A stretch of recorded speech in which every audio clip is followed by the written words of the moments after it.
দর্শক, এই মুহূর্তে আপনাদেরকে সরাসরি যুক্ত করেছি রাজধানীর ফার্মগেট থেকে।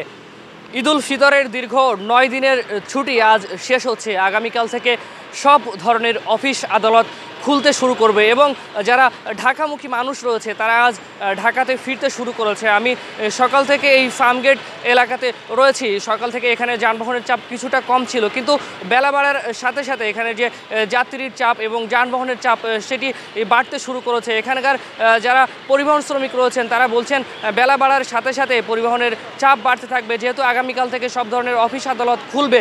সেজন্য কিন্তু বেলা বাড়ার সাথে সাথে এখানের মানুষের চাপও কমতে থাকবে। দর্শক, আমি একটু আপনাদেরকে ঘুরে ঘুরে এই যে ফার্মগেট এলাকাটিতে যানবাহনের যে চাপ রয়েছে সেগুলো একটু দেখাতে চাই। এখানে কিছুক্ষণ পরপর দূরপাল্লার যে গাড়িগুলো রয়েছে সেই গাড়িগুলো এসে থামছে এবং যাত্রীদেরকে এখানে তারা নামিয়ে দিচ্ছেন। সকালে যে দূরপাল্লার বাসগুলো রয়েছে সেই দূরপাল্লার বাসগুলো কিন্তু এখানে এসে থেমেছিল এবং কিছুক্ষণ পরপর আমরা দেখছি দূরপাল্লার বাস আসছে এবং বেলা বাড়ার সাথে সাথে ঢাকার যে নগর পরিবহনগুলো রয়েছে সেই নগর পরিবহনেও কিন্তু যাত্রীর চাপ বাড়ছে।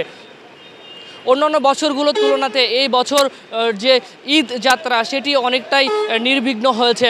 আমরা যখন ঈদে ঘরমুখো মানুষের চাপ ছিল সেই সময়টিতেও দেখেছি রাস্তায় যানবাহনের যে চাপ সেটাও অনেকটা কম ছিল, যেহেতু মানুষ ভেঙে ভেঙে বাড়িতে গেছে এবং দীর্ঘ ছুটি ছিল সেই কারণে কিন্তু এবারের ভোগান্তি অনেকটাই কম ছিল। দর্শক, আমি এখানে একজনের সাথে একটু কথা বলার চেষ্টা করব।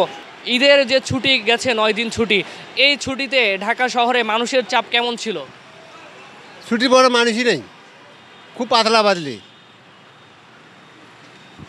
দর্শক, আপনারা শুনছিলেন আমরা এখানে একজন রিক্সা চালকের সাথে কথা বলছিলাম। তিনি আমাদেরকে যেটি জানিয়েছেন যে ঈদের ছুটিতে ঢাকা শহর একেবারেই ফাঁকা ছিল, যাত্রী সংখ্যা অনেক অংশই কম ছিল।